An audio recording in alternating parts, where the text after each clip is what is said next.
Hoje a gente vai gravar um Conversas Folhanescas. Queria deixar registrado que é o primeiro Conversas sem a presença do Reinaldo Maia, que é idealizador do projeto, junto com outros companheiros. E hoje, então, para isso, por causa disso, a gente chamou o Zé Fernando, que é diretor e dramaturgo do Narradores, o Ieltio Martinez, que é ator aqui do Folias, e eles dois vão ajudar a entrevistar o Rodrigo Garcia, que é dramaturgo e encenador do La Carniceria, um grupo teatral da Espanha. Então, vamos lá. Acho que para a gente começar, talvez, mais do que eu fazer uma apresentação sua ou o Ieltio, a gente pudesse iniciar com você fazendo uma apresentação do seu trabalho, mas pensando um pouco no seu percurso da Argentina até a Espanha. Eu digo isso porque a gente está aqui numa situação interessante, que é um grupo de teatro em São Paulo, que participa de uma experiência bastante decisiva no teatro aqui no Brasil, que é essa experiência dos coletivos, do teatro de grupo, né? Que na Argentina tem uma história específica, na Espanha também, e imagino que o momento da sua formação na Argentina e o percurso que te leva até a Espanha talvez coloque questões sobre essa ideia de coletivo, sobre essa relação entre o indivíduo e o coletivo.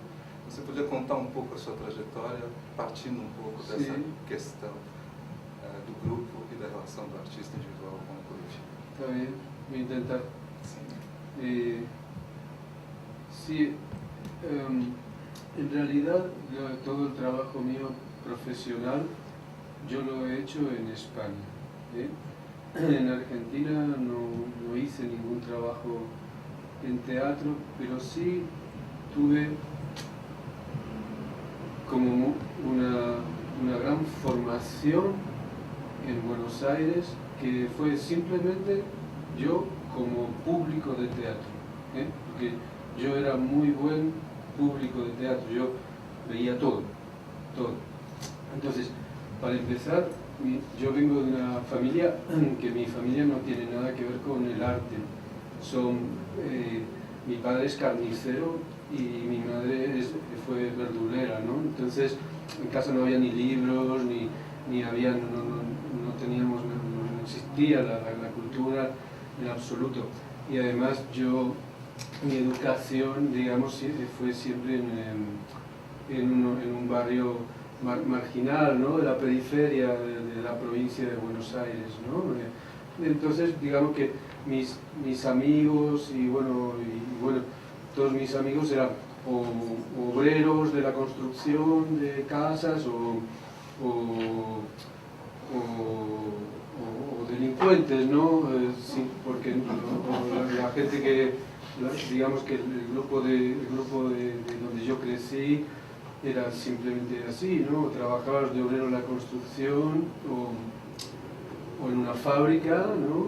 En una fábrica, o si no te dedicabas pues a la delincuencia, ¿no? Y en mi caso era un poco distinto porque como mis padres tenían un comercio, pues mi padre esperaba que yo continuara siendo carnicero como él, ¿no? En la carnicería, y a mí, bueno, no me gustaba. Yo trabajé de carnicero, de niño, de adolescente, y no me gustaba. Y luego no sé cómo, no sé bien cómo me interesé por la literatura yo solo, quizá para intentar salir un poco de ese círculo donde vivía, que no me gustaba mucho. Y bueno, en realidad la literatura fue secundario. Al principio me interesé más por la filosofía, entonces empecé a hacer estudios de filosofía yo solo en mi casa y en las bibliotecas. Y bueno, iba robando dinero del comercio de mis padres, de la caja, cuando yo tenía que trabajar allí de verdulero y de carnicero, pues cuando se da cuenta iba robando dinero, y con eso cogía el tren, me iba al centro de Buenos Aires y me veía una obra de teatro todos los días. Y había en Buenos Aires una bueno, y compraba libros también usados, ¿no? Y los iba cambiando, los libros que compraba y tal, y así más o menos me fui formando, ¿no? Y Entonces, luego en Buenos Aires era importante en esa época, estoy hablando, bueno, una época muy difícil, por un lado era la época de la dictadura militar, pero sin embargo había una actividad teatral impresionante, estoy hablando de los años 80, ¿no? Había una actividad muy grande y había muchísimas compañías independientes y sobre todo había muchísimos espacios en Buenos Aires. Entonces eso te permitía ver una obra de teatro diferente cada día, yo me las veía todas, y bueno, y así empecé a tener relación. Básicamente el teatro que se hacía en esa época era el teatro del absurdo, era lo más normal. Para mí el teatro clásico, más que Shakespeare o los griegos, para mí el teatro clásico era Beckett, ¿no? Era Beckett o era Pinter, Ionesco, Agamov, Fernando Arrabal, el mismo Fernando Arrabal, bueno, y también los autores argentinos que había en ese momento, que muy interesantes, como Eduardo Pavlovsky o Griselda Gambaro, ¿no? Que eran un poco Entonces yo iba al teatro siempre, veía mucho y luego también para ganarme un poco la vida tenía que estudiar otra cosa, hice una carrera universitaria de ciencias sociales, bueno, yo quería hacer teatro, pero al final, bueno, no me decidí por eso y ya te digo, no hice nada. No hice nada profesional como teatro en Argentina, pero sí tenía toda esa...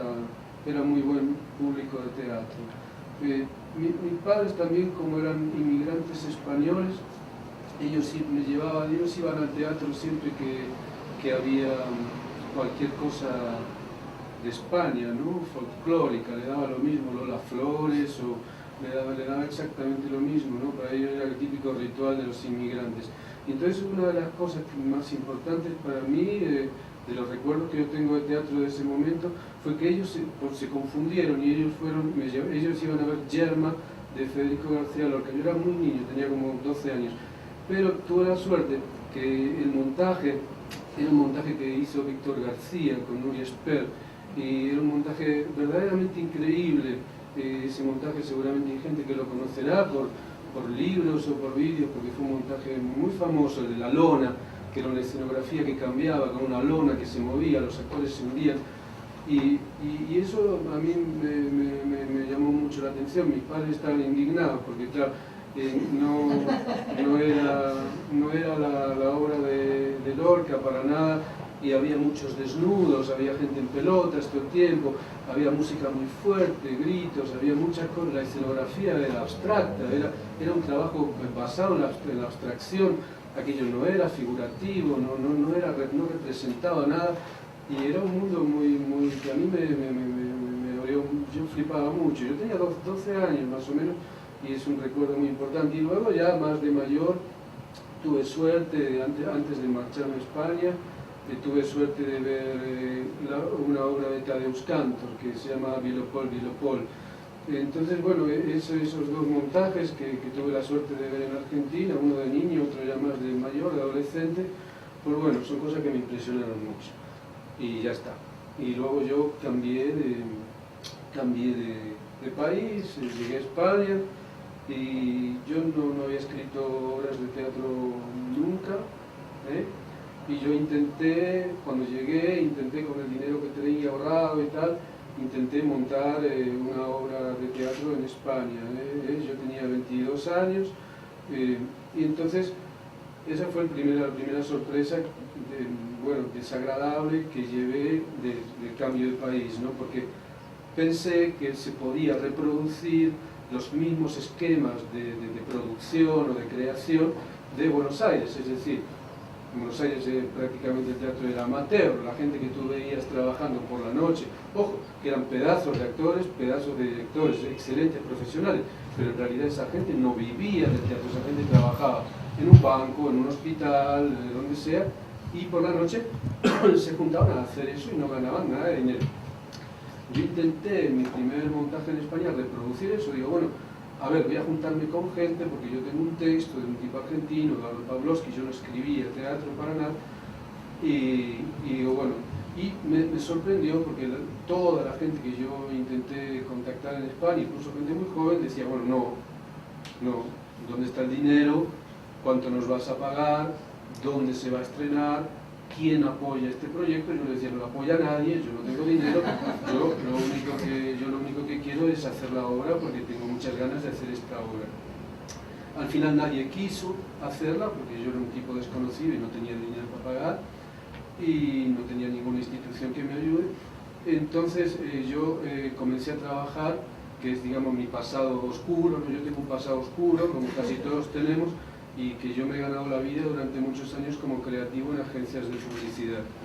Entonces yo empecé a ganar dinero trabajando en las agencias de publicidad porque era bastante buen creativo, y con eso financié mi primer trabajo, que era esta obra de Eduardo Pavlovsky, que se llama Cerca, una obra para 2 personas. Alquilé un local de ensayos, construí una escenografía, la hice una escenografía, llegó el día de mostrarla a programadores de teatro, la mostramos, no vino nadie, absolutamente nadie a verlo. Al día siguiente cogí un camión, tiré la escenografía en la basura, en el lixo, y se acabó la experiencia de mi primera obra, ¿no? No se pudo ver, no la vio nadie esa obra. Entonces tuve que pedir disculpas, por supuesto, a los actores que ensayaron conmigo 2 meses y se acabó. Entonces me di cuenta que en España era muy difícil empezar, y leí que había unos concursos de literatura teatral que se llamaban Marqués de Bradomín, que era una cosa del Instituto de la Juventud, y yo no había escrito nunca, pero parecía que por ahí había una posibilidad. Entonces escribí una obra. Yo en ese momento yo vivía en una pensión, tenía el billete todavía como para volver a Argentina, hacer las cosas y demás, y bueno, escribí la obra y gané uno de los premios. Entonces, como gané uno de los premios, intenté montarla, pero tampoco tuve la posibilidad de montarla, y así insistí 2 o 3 años más hasta que por fin conseguí una pequeña ayuda para montar la obra, y sobre todo para la exhibición, es decir, para poder por fin tener un pequeño teatro con público para que se vea la obra. Se llamaba esa obra Acera Derecha, y fue mi primer trabajo en España. En esa época yo, bueno, ya sí que comencé a escribir obras de teatro, y bueno, tuve suerte porque había, bueno, un grupo de gente medianamente influyente dentro del teatro que me consideraban como un escritor pasable, ¿no? Aceptable. Y en ese momento yo tenía, mi literatura no era una literatura muy personal, yo estaba muy influenciado por los autores que acababa de conocer en Europa, sobre todo Heiner Müller, ¿no? Entonces mis textos eran una especie de unos textos de juventud que son casi como un plagio, ¿no? de Heiner Müller, y también de otros autores que me interesaban, como el austríaco Peter Handke y el austríaco también Thomas Werner, ¿no? Entonces, bueno, ese tipo de literatura me interesaba mucho y me influyó mucho al principio, donde yo podría decir que como artista yo no tenía una voz propia todavía, ¿no? Pero sí tenía una inquietud por un teatro experimental, siempre, por intentar, bueno, buscar formas de expresión y un poco alejadas del teatro convencional, que a mí no me parecía un buen medio de expresión. Yo no me podía expresar con las herramientas ortodoxas, digamos, del teatro, entonces tenía que ir buscando mi propio lenguaje, y bueno, eso al final más o menos lo encontré, pero fueron 20 años de trabajo. Agora, nesse choque, nessa chegada na Espanha, enfim, esses primeiros trabalhos, como é que você foi organizando essas relações de trabalho? Como é que se dá essa percepção da diferença do trabalho quase amador na Espanha e essa relação de financiamento, a relação com o Estado na Espanha? Como é que se deu isso? Sí, el Estado en España siempre es el presupuesto, digamos, a ver cómo explicar. España fue siempre, sigue siendo, y lamentablemente no podemos cambiar eso, absolutamente conservadora en lo que es teatro, básicamente, absolutamente conservadora. Siempre hay buenos presupuestos, pero para hacer un teatro conservador. Cuando alguien intenta hacer en España un teatro experimental, rápidamente se le pone una etiqueta y se le mete en un subsuelo, en un sótano, escondido. Una etiqueta muy bonita que le llaman teatro alternativo. Suena muy bien, pero teatro alternativo en realidad no está hablando de una vocación estética, no está hablando ni siquiera de una ética de teatro alternativo, ni siquiera de una ni siquiera por contenidos políticos, ni siquiera por contenidos sociales. Simplemente el teatro alternativo ha sido una especie de bolsa de basura donde nos hemos metido, donde nos han metido a todas las personas que trabajamos con un presupuesto de mierda, mientras que el presupuesto importante en España siempre se ha puesto para el teatro espectáculo o el teatro historicista, ¿no? Entonces, digamos que España no es Francia, ¿vale? Y yo siempre subrayo esto porque estoy hablando de la falta de claridad y de vocación política de los gestores teatrales, ¿no? de la conciencia política nula de los gestores teatrales españoles, que continúa, nada ha cambiado. Entonces, se me va. Mas, considerando essa realidade, como é que se deu a organização do seu trabalho? Vale. Entonces, tuve la suerte, mira, había un gran centro que se llamaba el Centro de Nuevas Tendencias Escénicas, un centro del Estado. Entonces, ese centro a mí mucho tampoco no me quería por ahí ni ver, ¿no? Pero como era un tipo que no paraba de trabajar, en algún lado me tenían que meter. Entonces, casualmente, una persona que ahora es mi iluminador y mi amigo, ahora, en ese momento no, se llama Carlos Marquerí, él creó un pequeño teatro como este, pequeño teatro, se llama Teatro Pradillo en Madrid. Entonces, tenía una subvención del Estado y parte de la programación, de las cosas que al Centro de Nuevas Tendencias Escénicas no le interesaba mucho, se las mandaba al teatrito de Carlos. Y ahí tuve la suerte de poder comenzar a trabajar con un socio fiel, ¿no? Porque aquí cuando hablo de socio, estoy hablando de un verdadero compañero de camino, de ideales, de ilusiones, de ética, de filosofía, de toda una manera de entender el teatro, no de socio de dinero, sino de compartir todo ese tipo de cosas más profundas. Y ahí, por suerte, un grupo de personas, Olga Mesa, creo que estuvo aquí en Sao Paulo, me contaba Ana, Oscar Gómez, de una compañía que se llama Legaleón, La Ribot, una persona que hace también performance y danza, y yo, pues éramos, bueno, un poco los que trabajábamos en ese teatro y teníamos, afortunadamente, continuidad. Yo podía estrenar una obra de teatro todos los años, con muy poco dinero público. Yo continuaba trabajando en una agencia de publicidad, con eso seguía pagando las escenografías, si quería tener una escenografía y tal, y por las noches me liaba a trabajar en estas obras de teatro.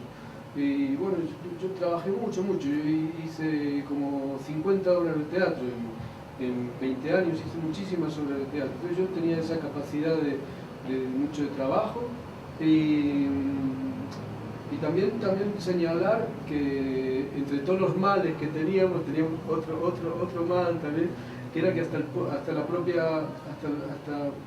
un gran sector de la profesión, de nuestros colegas, estaba en contra absolutamente del tipo de teatro de experimentación que nosotros hacíamos. Tampoco ellos querían ver ni aceptaban este tipo de teatro cuando nosotros proponíamos que como decía Joseph Beuys, cada hombre es un artista, cada cual puede... Lo interesante es que yo veo una obra tuya que no tiene absolutamente nada que ver con mi pensamiento, con el tipo de teatro que yo hago, y la riqueza está en esa pluralidad, evidentemente, ¿no? Mientras que yo estaba metido en una sociedad española donde, al contrario, bueno, lo que quería es que el teatro sea más o menos como unos objetos múltiples que se repiten más o menos todo lo mismo, ¿no?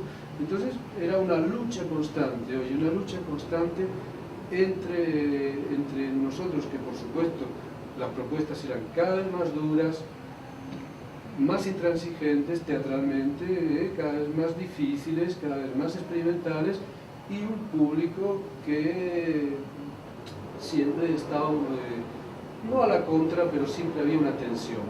Algo bueno, al menos, cada vez que iba a hacer una obra nueva, siempre se llenaba el teatro otra vez, siempre la gente venía a ver qué pasaba, un poco a pelear o a disfrutar algunos o a enfadarse otros, pero siempre acompañó, siempre la polémica e incluso el escándalo muchas veces acompañó mi trabajo, casi todas mis obras.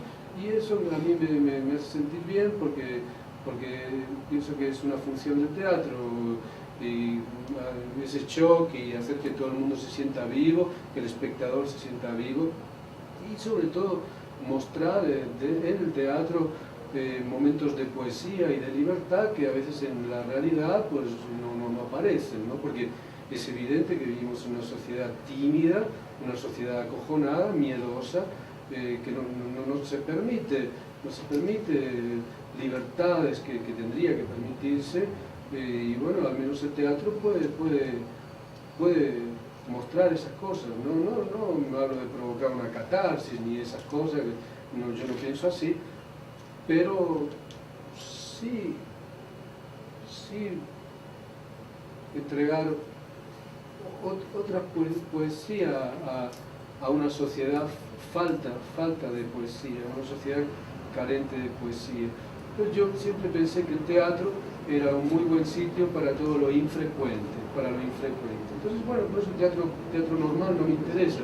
Me interesa ver expresiones artísticas infrecuentes que pueden ayudarme a mí a vivir de otra forma. Yo no soy la misma persona, yo soy quien soy porque vi el espectáculo de Tadeusz Kantor, porque vi el espectáculo de Víctor García, porque tuve la suerte de ver espectáculos de Jan Fabre, de Jan Lauwers, porque tuve la suerte de leer a Heiner Müller, pues yo soy quien soy también por esas cosas, no solo por la genética y por la alimentación.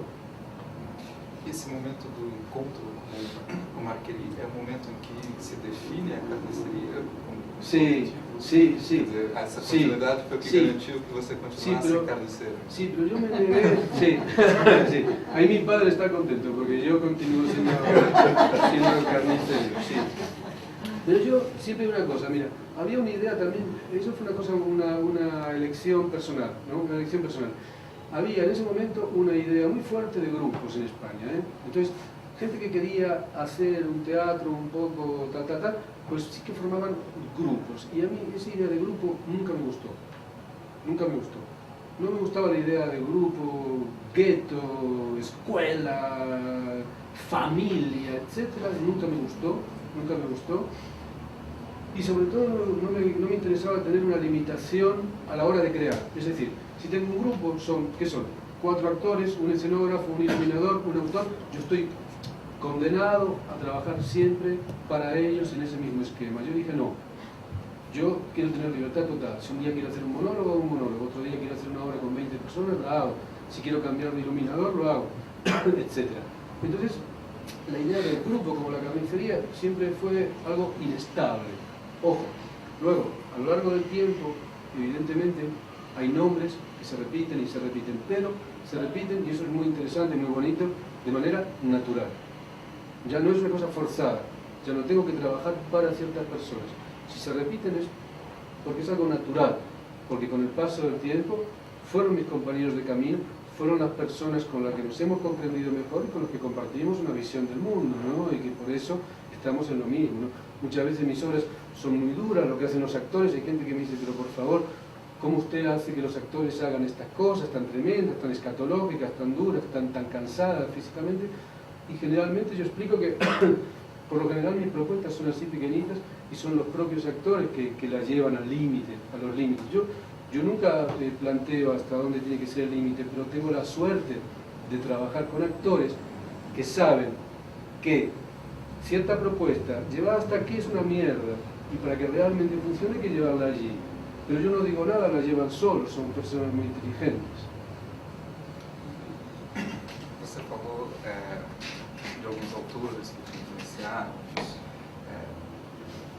São autores que trazem a questão da experiência e de uma certa ideia do político, da relação entre arte e política, de maneira muito decisiva. Né?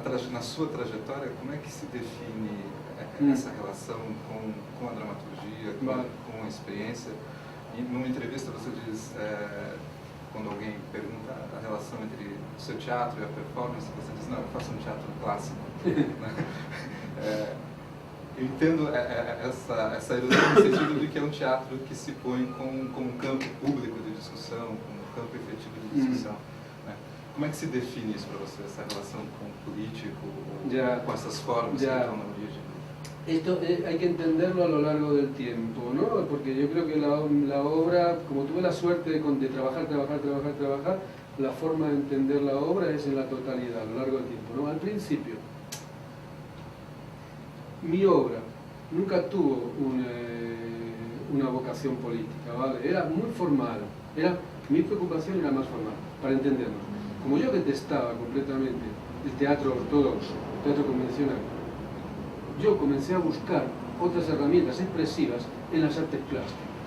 Entonces yo, por ejemplo, yo no iba a festivales de teatro, pero cada 4 años yo me sacaba mi billete y me iba a la Documenta de Kassel, cada 2 años me iba a la Bienal de Venecia. Entonces yo, en un momento que casi me convertí más en un especialista, digamos, en artes plásticas, que en teatro, porque era de ahí donde realmente, porque no es que yo iba a buscar allí cosas directas como para meter en el teatro, como para pasar al teatro, para nada.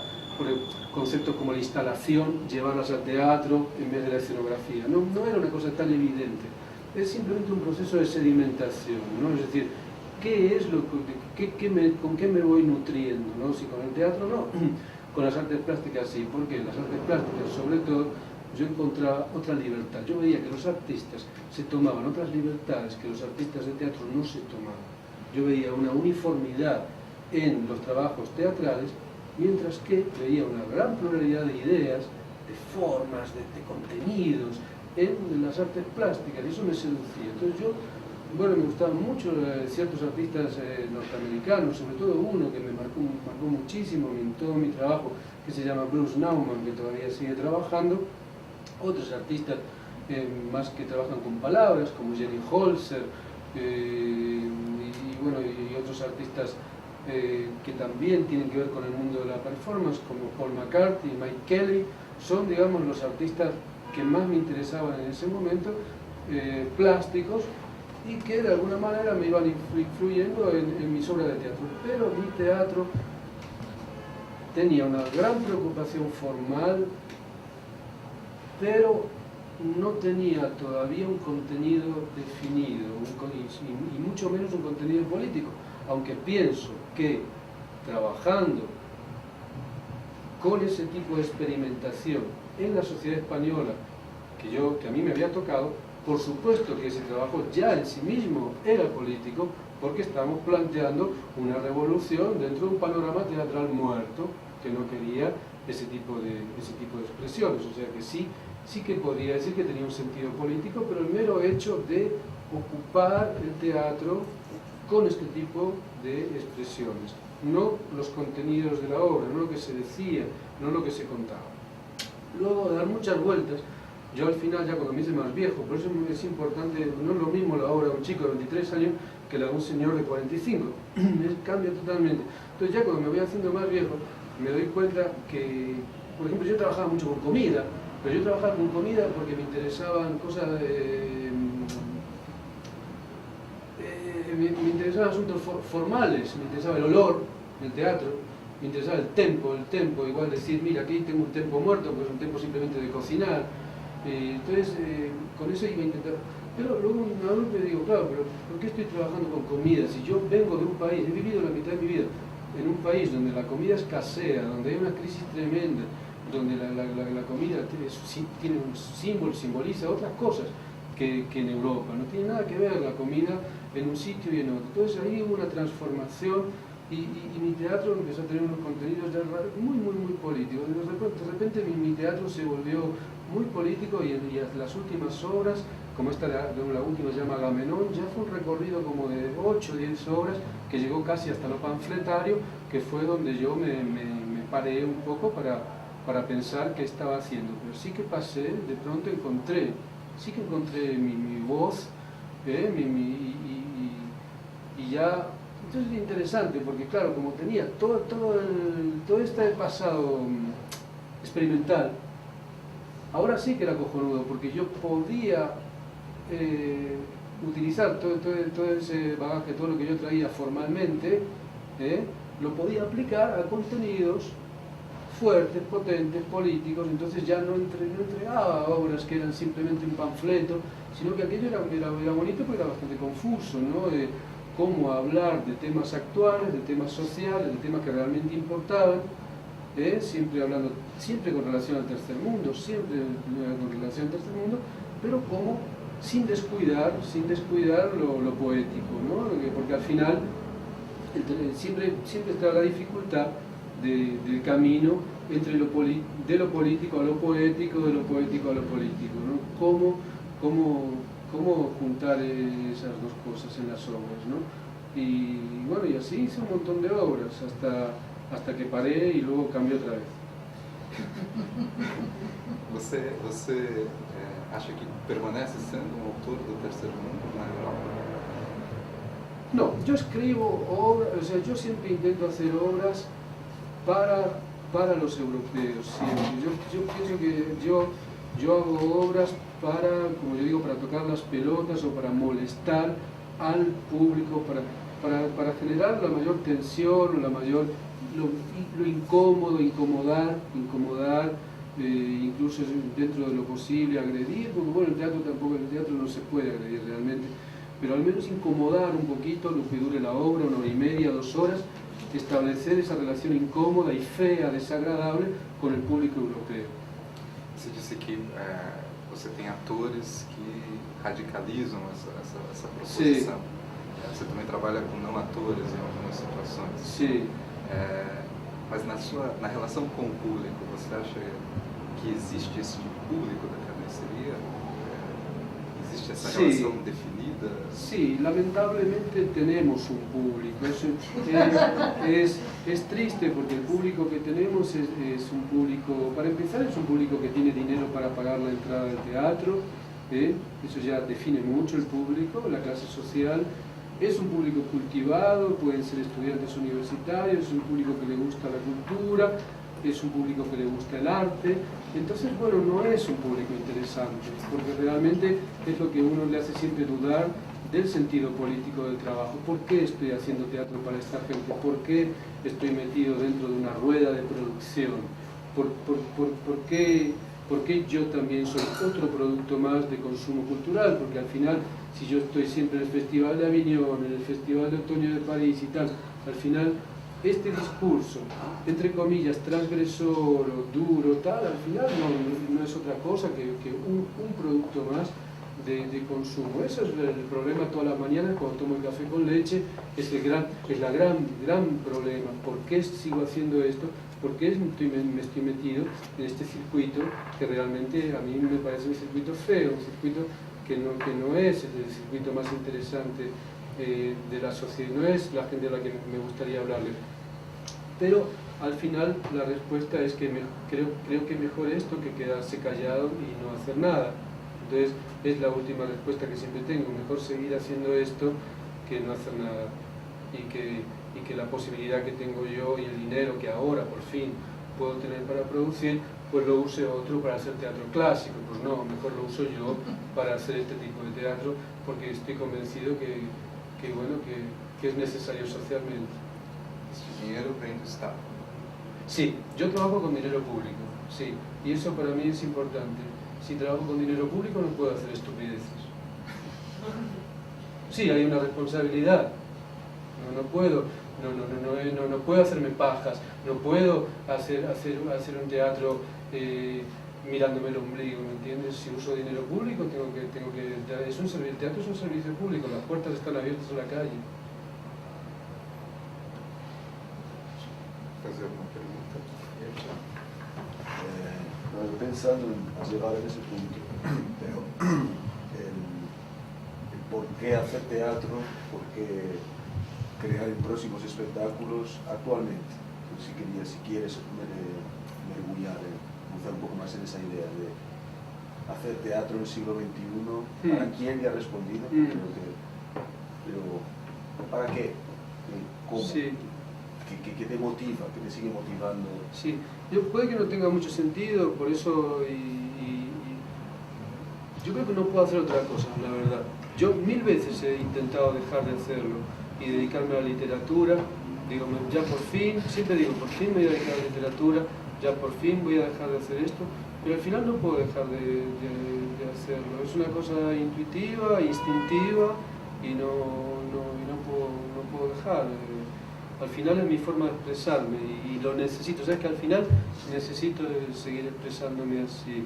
Y si ahora van bien las cosas, como ahora ahí están los medios para producir, pero si de repente se acaba y no hay, otra vez se vuelve a la nada, yo seguiría trabajando con la misma voluntad que cuando tenía 18, 20 años, igual, porque si está la necesidad expresiva. Es una cosa que me parece siempre muy importante, ¿no? Tanta gente he visto hacer obras de teatro como profesión. Yo nunca quise ser profesional. Yo digo, yo voy a hacer una obra de teatro cuando tenga la necesidad expresiva, y nunca caer en un asunto, en una cadena de producción. Vale, tengo una compañía de teatro, recibo un dinero público, cada año tengo que hacer una obra, etcétera, etcétera. Eso es lo peor, y hemos visto miles de artistas fracasar por meterse en este tipo de cadena de producción, porque las obras tienen sentido cuando nacen de una necesidad expresiva. Yo he estado un tiempo donde yo dudé de todo, cuando yo comenté que había hecho este recorrido por lo político, casi hasta lo panfletario, un momento que yo me paré, yo estaba muy disgustado porque también me sentí, como dije antes, un producto de élite, del teatro de élite ya de los grandes festivales. Entonces yo paré, yo estuve como 2 años sin hacer creaciones teatrales. En ese momento tuve ofertas cojonudas del Festival de Aviñón, etcétera, que me decía, bueno, venga, hacemos la próxima. Digo, pues no podemos hacer la próxima, porque esto en este momento me está dando mucho por culo, no entiendo nada de lo que está pasando, pienso que me están utilizando como una especie de ficha que se mueve y yo no quiero irme a mi casa a reflexionar un poquito y a pensar qué pasa. Paré, seguí girando, por supuesto, con obras que tenía, porque yo vivo de esto, pero paré de producir y volví a hacer obras de teatro 2 años más tarde y obras completamente distintas, francamente muy distintas. Ahora hago un teatro mucho más íntimo, un teatro bastante, un poco distinto, bastante distinto. Esse teatro distinto tem a ver com algo como acciones, nesse sentido, a diferença? No, yo nunca dividí, nunca pensé que el teatro es o teatro de la palabra o teatro de movimiento. Vamos a ver, yo empecé como escritor, entonces al principio mis obras eran básicamente literatura, bla bla bla bla bla bla, pero eran obras que yo las veía muertas, no podía con aquello. Y por suerte conocí mucha gente que trabajaba movimiento, danza, movimiento, cosas contemporáneas y tal. Y bueno, de esa gente aprendí bastante. Me di cuenta que a veces lo que expresa un cuerpo no lo expresas con palabras, ¿no? Y que a veces un cuerpo expresa unas cosas y también, así como eso, pues la luz, un olor o lo que sea. Entonces yo intenté poco a poco ir comprendiendo el teatro como un lugar más amplio donde yo tenía muchos elementos para trabajar y que el texto era solamente uno. Y yo en un momento que empecé a dejar el texto muy de lado y empecé a trabajar mucho más acciones físicas y trabajar otro tipo de teatro. Por supuesto se me echó todo el mundo en contra diciéndome, no, tú eres escritor, tú no puedes hacer este tipo de cosas, bla bla bla bla, pero bueno, yo tenía que seguir mi camino. Para mí lo importante es que cada idea se tiene que materializar de una forma coherente. Esa coherencia, al menos en mi caso, es intuitiva y hoy puedo hacer un monólogo y mañana puedo hacer una obra donde no hay ni una sola palabra. Depende de la idea y lo que yo necesite expresar, voy a encontrar, va a ver cómo se va a materializar, voy a encontrar la forma. En principio estoy abierto a todo y tengo bastantes herramientas porque ya te digo, en tantos años he trabajado mucho la literatura, pero también he trabajado mucho los asuntos plásticos, asuntos de movimiento. Entonces, bueno, cada vez puedo hacer cosas un poquito distintas. Nessa relação com o espectador, por exemplo, há alguma questão formal que aparece de maneira mais decisiva? Por exemplo, quando você cita o Heiner Müller, é inevitável pensar a relação do Heiner Müller com as peças didáticas do Brecht, e aí quando a gente assiste um documento de um espetáculo como uma intervenção como a do Sacrifício da Lagosta, Sim. A relação que é colocada ali como espectador, que é bastante difícil, mas que pressupõe uma cena, embora tenha um único ator, ela se faz quase como um coro que integra a plateia pode ou não fazer parte desse coro, quer dizer, são questões formais que atravessam. Sí. Poco a poco yo fui desarrollando esa habilidad un poco siniestra de incomodar al público a niveles altísimos. Me ha pasado de todo. Me han tirado sillas al escenario, muchísima gente, muchas obras mías ha subido al escenario, intentar pegarle a los actores, insultar a los actores. Siempre yo tengo esa habilidad, ya te digo, siniestra, sí, un poco siniestra, maquiavélica, de generar una tensión en el público y de confundir mucho, ¿no?, lo que es ficción y realidad. Entonces es muy interesante para mí eso del teatro, porque luego ves cuando analizas fríamente lo que pasó en escena, lo que suscitó esa reacción, lo que pasó en escena, suele ser una tontería, suele ser algo que lo ves y no tiene por qué ocurrir. Pero sin embargo, yo sí que puedo crear un envoltorio, un clima teatral, donde la gente confunde ficción, realidad y pasa de todo en la sala. Con el tema de La Langosta, por ejemplo, es una obra típica, esta obra, Accidents, es una obra típica. Mis obras son muy barrocas, barroco no está muy bien el término. Son obras muy complejas, donde pasan muchas cosas. Y yo siempre pensé, digo, joder, hay algo que no me puedo quitar de encima, y que mi teatro siempre parece como una exposición de ideas, ¿no? Ideas. Y hay un momento que digo, bueno, ¿qué pasa? Parece que yo no tengo la capacidad de generar un clima, un universo teatral, algo igual, más simple, más sencillo, pero que tenga sus propias leyes y que sea igual una sola cosa, pero con sus propias leyes, generar una atmósfera. ¿Por qué siempre tengo que andar ideas y tantas cosas, ¿no?, tantas cosas en el escenario? Entonces, fruto de ese problema fue esta performance de Accidents, que no pasa nada, pasa solo una cosa. Son 20 minutos donde no pasa nada, es un tipo que está con una langosta viva. Lo único que, claro, a la langosta yo le pongo un micrófono pequeño en el corazón, al bogavante, entonces aquello se escucha, genera una gran angustia en el público, ver al animal vivo fuera del agua, evidentemente, colgado, y con un micrófono que está sintiendo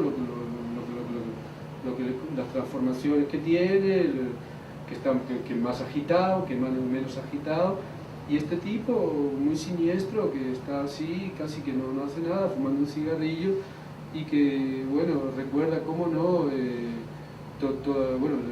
toda la experiencia que yo traigo de la Argentina de los torturadores, que es la Argentina que a mí me tocó vivir de adolescente, ¿no?, de la dictadura militar, claro. Entonces, en esta performance de La Langosta, que pasan todas estas cosas, hay todo un universo muy fuerte, muy sugerente, con dos elementos, un elemento que está ahí y que no pasa nada, hasta que al final la mata y se la come, ¿no?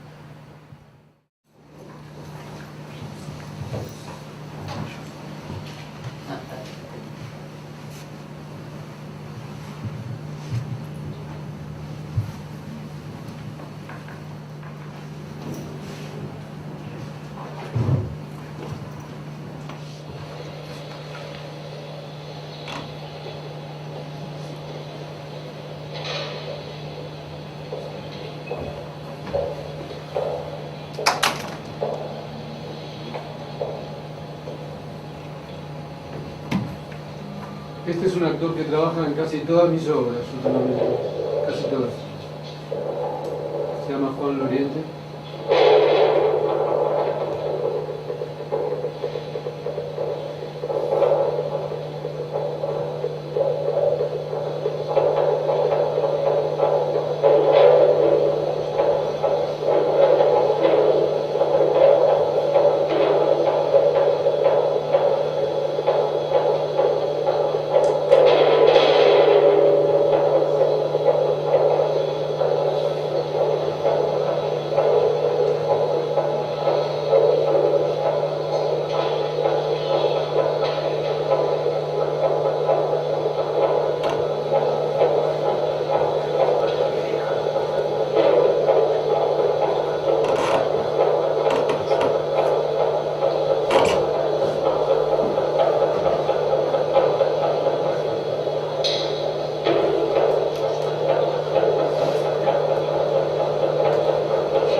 Mucha gente en la carretera morir en accidentes de coche, pero sin embargo no hay ningún accidente de los que vi fue tan grave como el que yo mismo tuve en verano del 2003 con mi coche, que un día que llovía muchísimo. Me llama la atención la suerte que tuve de seguir vivo. Seguramente hay muchas otras personas que merecían vivir más que yo y sin embargo se murieron, que merecían vivir,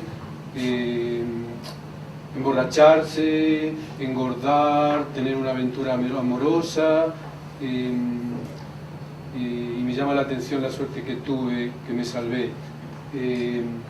Hay que tener mucha imaginación para temblar delante de la idea de la muerte abriendo una lata de albóndigas en la cocina de tu casa. Acaba con eso. Una lata de comida en la cocina de tu casa. Y así acaba.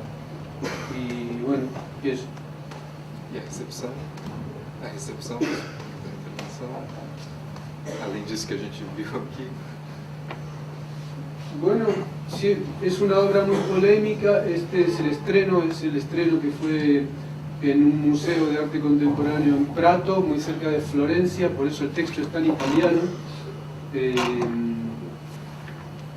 Y bueno, ese mismo día vino la policía porque la hacíamos dos veces. Entonces ya la primera hubo lío y a la segunda vez ya vino la policía a tomarnos los datos y todo esto, y a partir de ahí tuvimos muchas denuncias. En Italia la obra fue como... Es una obra muy perseguida por los defensores de los animales, ¿no? Entonces, nosotros explicamos que, por ejemplo, la forma en que el actor lo hace, lo aprendimos en un restaurante. Nosotros fuimos... Para hacer esta obra, digamos, fuimos a un restaurante donde yo vivo en Asturias, con Juan, con el actor, y un cocinero pues nos explicó la forma de cortarla y la forma de hacerlo, ¿no? Entonces, y bueno, y ya te digo, y es una obra que tuvo muchos problemas. Entonces siempre se prohibió la obra, se prohibió en Sicilia, no la pudimos hacer. En Milán, en Italia, se pudo hacer, pero también con la policía ahí dando vueltas y tal. Curiosamente se pudo hacer sin problemas en Nueva York y en Filadelfia, donde incluso la gente luego hacía un debate y fue una cosa bastante interesante. En Barcelona se prohibió, en Madrid se prohibió, en Bretaña, en Francia se hizo. Bueno, siempre estamos siempre en el límite con esta obra de lo legal, ¿no? Aunque nosotros explicamos que es... y lo más gracioso fue en Polonia, ahora en Polonia se consiguió una autorización para presentarla como una demostración culinaria.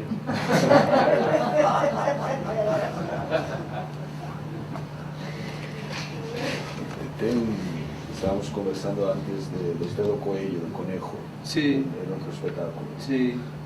Que también algunas denuncias. Sí, siempre también trabajo, me gusta mucho trabajar con animales, mucho. Comestibles. Sí, no, y no comestibles.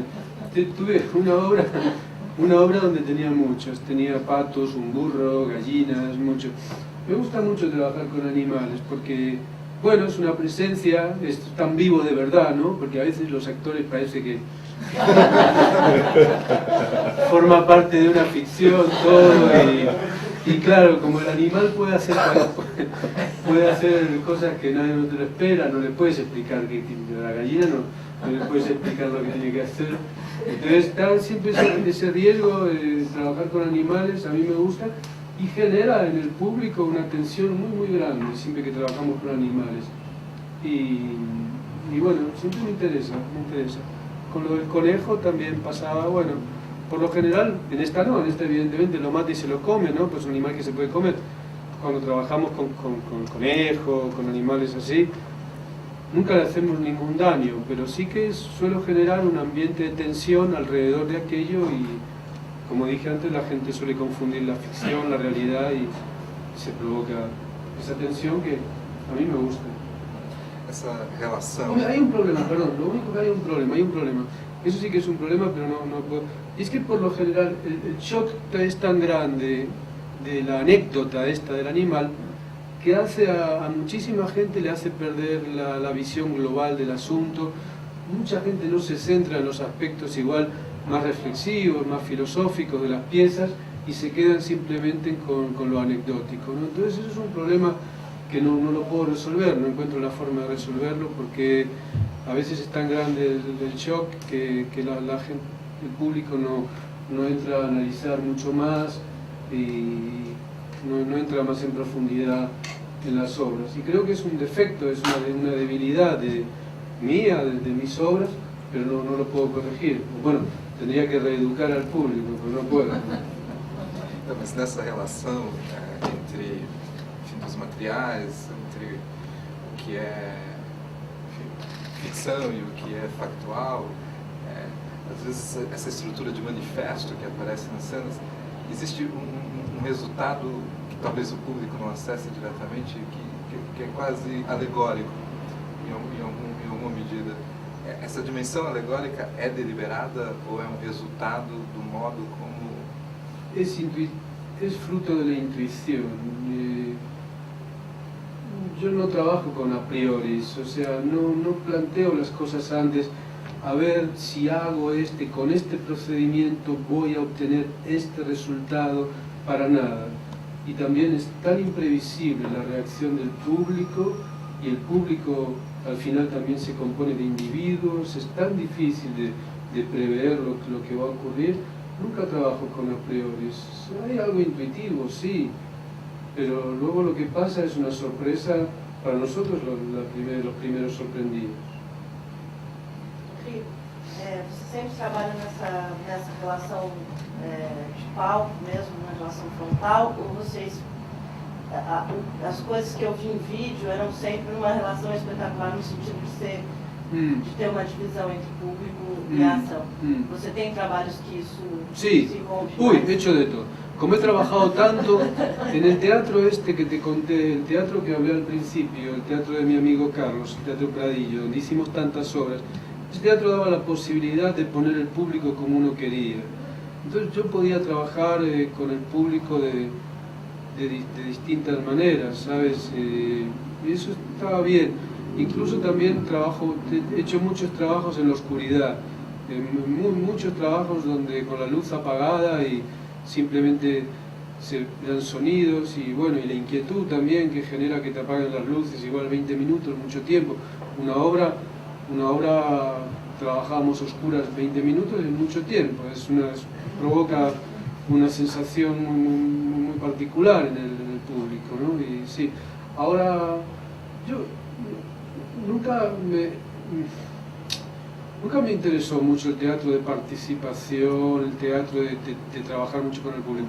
No obstante, en obras como por ejemplo mi obra La historia de Ronald, el payaso de McDonald's, en esa obra sí que hay muchos momentos donde trabajamos con el público, pero no es mi fuerte, digamos, no es mi forma de expresarme. Yo sí que prefiero mostrar la obra a la distancia, ¿no? Pero bueno, sí que intento que la comunicación siempre sea salga mucho para afuera siempre, ¿no? Pero trabajar con el público nunca me interesó mucho. Entre você falou de vários autores alemães, o Brecht é uma referência forte para você? No. Tengo por supuesto admiración, ¿no?, por el teatro de Brecht, por el significado social, pero no es una referencia, ¿no? ¿Cómo es la relación con los actores?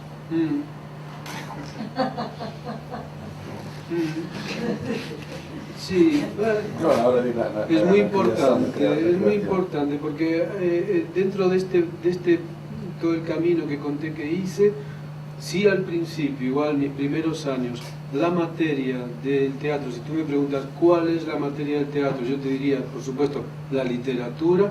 Hay un momento que yo digo, no, la materia del teatro son los actores, y es el cuerpo de los actores, es la mente, son los actores en la materia que yo tengo. Entonces, bueno, ahí cambia mucho mi manera de trabajar, al punto que mis primeras obras son obras convencionales en el sentido que yo soy un tipo que las escribe en casa, 3 meses, 2 meses, 1 año, lo que sea, y luego va al local de ensayo y pone aquel texto en pie, ¿vale? Pero, bueno, de hace 10 años yo ya no hago eso, hace 10 años más o menos yo llego al local de ensayo con las manos completamente vacías, o sea, sin texto, sin nada. Y sí que me preocupo mucho por la elección de los actores. A veces es un problema puramente intuitivo. Quiero trabajar con solo 2, ahora necesito 20, ahora tienen que ser solo mujeres, ahora solo hombres. Es una cosa intuitiva, son los deseos que siento para la próxima obra, ¿no? Sobre todo porque las obras se van contestando, se van comunicando unos a otros, ¿no? Acabas una y ya rápido tienes, pues bueno, frustraciones o cosas que te deja esa obra, a no ser que tú estés muy contento con tu obra, pero en mi caso yo no estoy nunca contento con mi obra, entonces digo, bueno, ¿qué pasa, no? ¿Cómo tendría que ser la siguiente? Entonces lo primero es con quién voy a trabajar, qué personas me van a acompañar en esta creación, qué actores y no solo qué actores, si necesito un músico, qué músico, si quiero alguien que trabaje el vídeo, qué vídeo y tal. Y luego, claro, hay una maravillosa, hay como un sistema genial de confianza mutua, ¿no? O sea, claro, cuando vas a empezar un proyecto así, donde nadie sabe absolutamente nada del proyecto, donde todos empezamos de cero, donde no hay un texto, donde no hay ninguna idea, claro, confianza, si no, nada. Entonces es muy importante, y esa confianza yo la llevo al extremo. Por ejemplo, el trabajo de creación mío, a mí no me gusta ensayar. A mí, para empezar, no me gusta mucho estar con la gente, no me gusta estar con personas, me gusta mucho estar solo, y me cuesta mucho estar con gente, y también me cuesta mucho ensayar, no me gusta estar con la gente en los ensayos, no me gusta estar con los actores. Entonces, yo intento que los ensayos duren lo menos posible, y trabajo mucho en mi casa, Yo estoy encerrado todo el día en casa, haciendo un montón de dibujitos, anotaciones, etcétera, que son las propuestas que yo voy a llevar al local de ensayo. Yo nunca improviso en un sentido clásico, es decir, yo no soy un director que llega y digo, a ver, vamos a trabajar sobre tal tema, y empiezo, dejo hacer, y a partir de ahí, del material que los actores proponen, luego construyo. No, nunca hice eso. Siempre voy con un cuaderno lleno de dibujos que me he tirado todo el día ahí, en casa, y digo, mira, vamos a hacer esto, le muestro un dibujo, o una propuesta muy simple, yo qué sé, te clavas las zapatillas con unos clavos y un martillo, por ejemplo en After Sun, encima de una mesa y te quedas clavado y luego vemos qué pasa, ¿no? Y a partir de ahí, a partir de premisas muy concretas, sí que el actor comienza a hacer la suya, a improvisar y a crear a partir de esas premisas muy concretas. Entonces, claro, la calidad de los actores es básica, porque la misma propuesta hecha por un tipo X, pues puede ser una cagada que no conduce a nada, y hecha por una persona que realmente capta, bueno, lo que puede tener aquello en el fondo, puede desarrollar, a partir de esa propuesta, puede desarrollar un universo personal, plástico, de vivencias, que yo no me lo imaginaba, ¿no? Pero siempre dentro de formas muy concretas que yo sugiero, siempre. Y así trabajamos. Una cosa también muy importante es no hablar entre nosotros. En los ensayos míos no se habla. Es decir, yo jamás le explico a un actor por qué. O sea, por qué vas a matar a la langosta, por qué te vas a clavar los zapatos en la mesa, o tal. Yo, claro, sí se explican las cosas, sí se sienta uno con los actores, hacer un trabajo analítico, un trabajo de mesa, se pierde el misterio. Sin misterio no se puede crear. Entonces, para tener misterio, el silencio es sagrado. Nunca nadie, después de un ensayo, habla de lo que ha pasado. Nunca se intercambia nadie percepciones, o no se comenta, qué bien, hemos hecho esto por tal cosa, yo creo que esto significa tal cosa. ¿Qué va? No se comenta absolutamente nada. Yo tengo que mantener en los ensayos, estos ensayos tan cortos que hago, a mí no me gusta ensayar, tengo que mantener el misterio del momento de creación, si no, no tiene gracia. Y luego mi forma de trabajar es generar mucho material, mucho, y no repetir nunca. Es decir, si hoy hicimos esto de los zapatos, no lo hacemos nunca más. Yo voy a estar 2 meses llevando material nuevo, trabajando. Y luego suele haber un momento donde me voy a mi casa a escribir, para los ensayos 15 días, 7 días, 10 días. En realidad ya tengo material, siempre voy escribiendo, ¿no? Una libretita y tal, siempre escribo. Bueno, voy y luego comienza el armado, cómo armo la pieza, que es muy complejo, porque por eso a veces digo que hago cosas clásicas y que yo no hago performance, porque yo no hago performance, yo trabajo, yo estructuro de una forma muy precisa materiales que sí son de performance, sí son performáticos, porque los tipos están haciendo cosas realmente, pero luego la estructura es una estructura absolutamente teatral, con sus tempos, con sus ritmos, su utilización del espacio, de la luz, de los climas, que es un trabajo que sí me corresponde a mí. Hago unos storyboards, como en el cine, unos storyboards muy claros de ensamblaje de todas las escenas, con los ritmos que yo voy sintiendo que tienen que ir.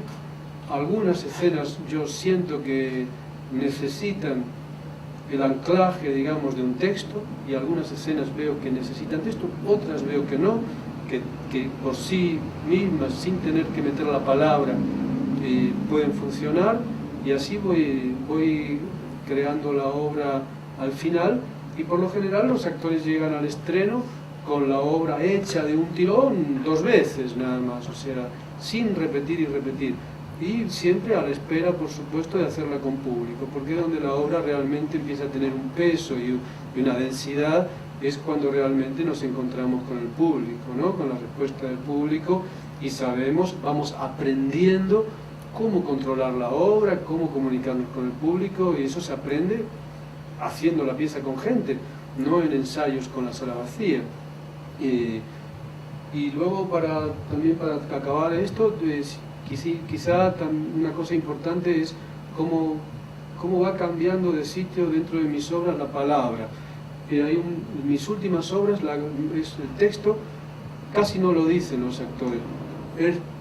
Últimamente estoy haciendo obras, por ejemplo, Aproximación a la idea de la desconfianza es una pieza donde no se habla, son todas acciones. Y hay muchísima literatura, pero escrita. yo la proyecto gigantesca, al final en una gran pantalla que ocupa todo el fondo del espacio, unas letras enormes. Entonces el público ya está invitado casi a ser un lector, más que público, es que por un lado es público de lo que está ocurriendo, de las acciones de los actores, y por otro lado hay una relación íntima conmigo como escritor, como lector, ya no pasa por el filtro de ningún actor, tiene que leer. Entonces ahí está la dificultad, hay que ser la fragilidad de los encuentros, ¿no? De cómo se encuentran esas palabras con esas imágenes que propongo, porque claro, no pueden ser redundantes, no pueden ser ilustrativas, pero tampoco pueden ser una cosa desconexa de su padre y de su madre. Entonces es muy delicado encontrar cómo se van a unir lo que está pasando en escena con la literatura que voy proyectando detrás, mucha literatura. Y el público puede elegir dónde mirar, puede elegir leer, puede elegir mirar las acciones de los actores, y es interesante porque entonces ya la literatura también se convierte casi en escenografía, porque tienen es muy plástico, esas proyecciones gigantescas de letras tienen un valor plástico, y bueno, yo siempre estuve reñido con la idea de escenografía, la idea de decorados, y siempre intento crear como paisajes escénicos, a veces con literatura proyectada y muchas veces con la basura. A mí me gusta trabajar mucho con fluidos, con basura. Cuando mi obra se hizo más política, yo trabajaba mucho con comida y con cosas de los supermercados. Mi obra, los actores se relacionaban siempre con productos del supermercado, con lasaña, pizzas congeladas, Kellogg's, Coca-Colas, etc. Y tenían evidentemente una relación con esos productos del supermercado muy tensa, muy violenta. Al final todo acababa siendo un auténtico caos, como un campo de batalla, como la obra Ronald McDonald, que acaba siendo un auténtico campo de batalla lleno de toneladas de mierda acumulada, de fluidos y tal. Pero también tengo la suerte de contar con un iluminador, que es Carlos, que con Carlos tenemos un montón de referencias en común. Nos gusta mucho la pintura clásica, entonces la pintura italiana clásica, la pintura española. Entonces Carlos sabe cómo iluminar y cómo conseguir momentos de verdadera belleza con toda esa acumulación de fluidos y de desechos en el escenario. Y bueno, así vamos creando esos paisajes escénicos.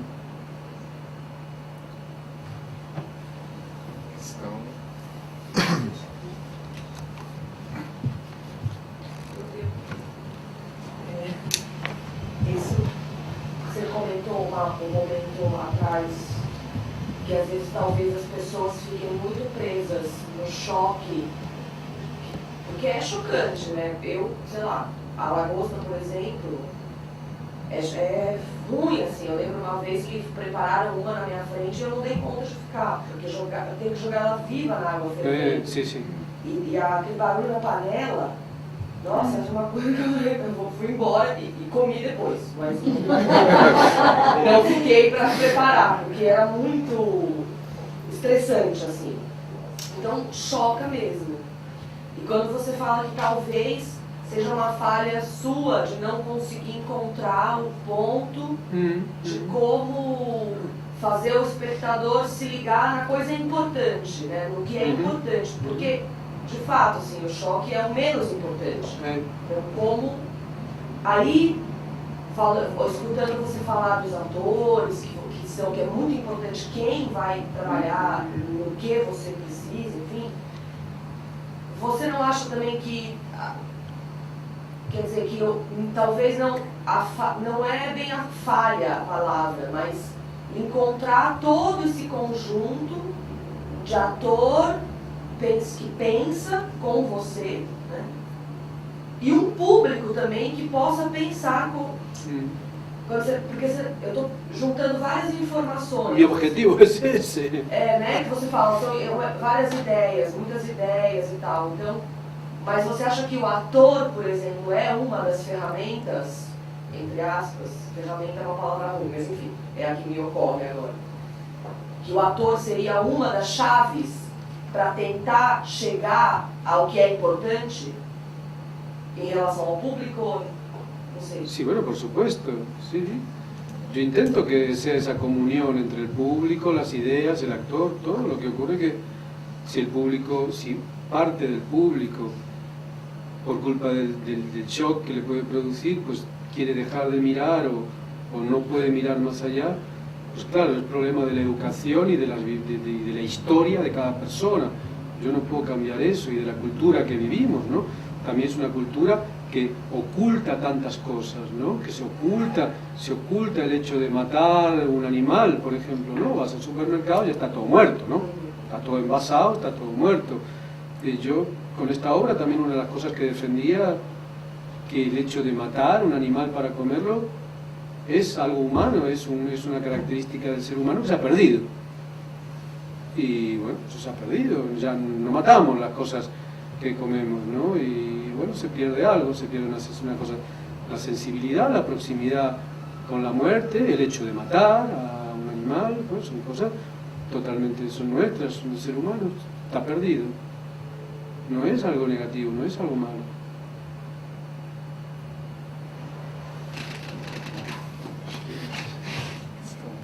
Da hora, talvez encerrar, mas queria só fazer uma pergunta. Você falou da situação do teatro espanhol no início, Sim. do panorama que você encontrou. Sim.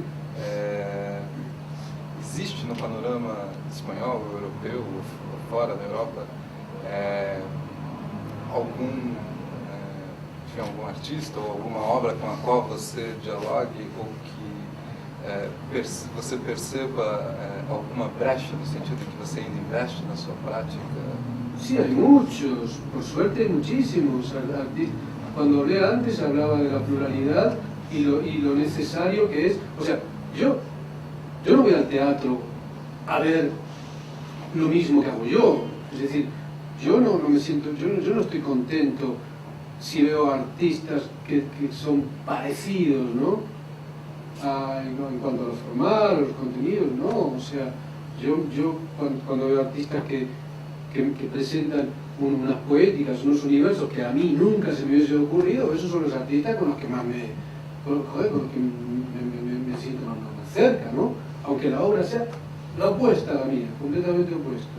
Pero claro, yo lo que valoro son las poéticas, que yo, como dije antes, infrecuentes, cosas que a mí no se me hubiese pasado por la cabeza.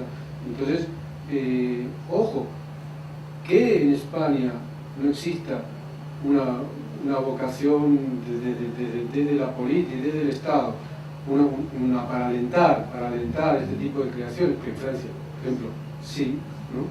Entonces, que no exista, no quiere decir que no exista, que por suerte no quiere decir que no hay artistas, un montón de artistas que están haciendo un trabajo muy interesante en España. Lo triste es que que un chico de 20 años hoy se encuentra con el mismo panorama que me encontré yo hace 20 años. Es decir, no cambió nada. Y ahí está el fracaso, el gran fracaso de mi generación, porque mi generación fracasa porque nosotros no hemos llegado a tener acceso a la gestión. En Francia, cualquier artista que tiene una obra, pues, bueno, que destaca, etc., rápidamente dirige un teatro nacional o un organismo cualquiera. En España, la gente que hicimos este tipo de camino, no hemos llegado a la gestión, no hemos tenido el poder, la posibilidad de cambiar las cosas. Entonces ahora sigue todo siendo igual. Você acredita que isso ainda é campo de disputa na Espanha? Para essas... No existe la posibilidad de disputa ninguna. En España no hay concursos públicos, es decir, no hay concursos públicos para dirigir un teatro, se hace a dedo. Es un problema político, es mi amigo, va a ser el director del Centro Dramático Nacional. En Francia hay un concurso público de proyectos. Y esos proyectos se miden por el valor social. España aparece un tipo y dice que va a montar Calderón de la Barca y se pone. parecido com a gente, em muito sentido. Agora, numa entrevista você fala, em certo sentido, de uma arte popular. Pelos seus espetáculos, as intervenções, quer dizer, a relação com o público é quase sempre de confronto, né, de um embate. Essa perspectiva de uma arte popular, em algum sentido, para você, se perdeu totalmente? No, vamos a ver, yo no hago un teatro elitista, yo hago un teatro, yo espero que lo vea todo el mundo, es un teatro que es un teatro para cualquier persona, lo que puede que, es lo que te dije antes, yo no me voy a engañar a mí, no nos vamos a engañar, vamos a ver, los albañiles no vienen a ver mis obras, los verduleros no vienen a ver mis obras y los taxistas tampoco, o sea que no me voy a engañar, yo tengo el público que tengo, punto. Esse espetáculo é super popular. Yo intento Tem uma comunicação imediata. hacer piezas para todo el mundo. Para todo mundo.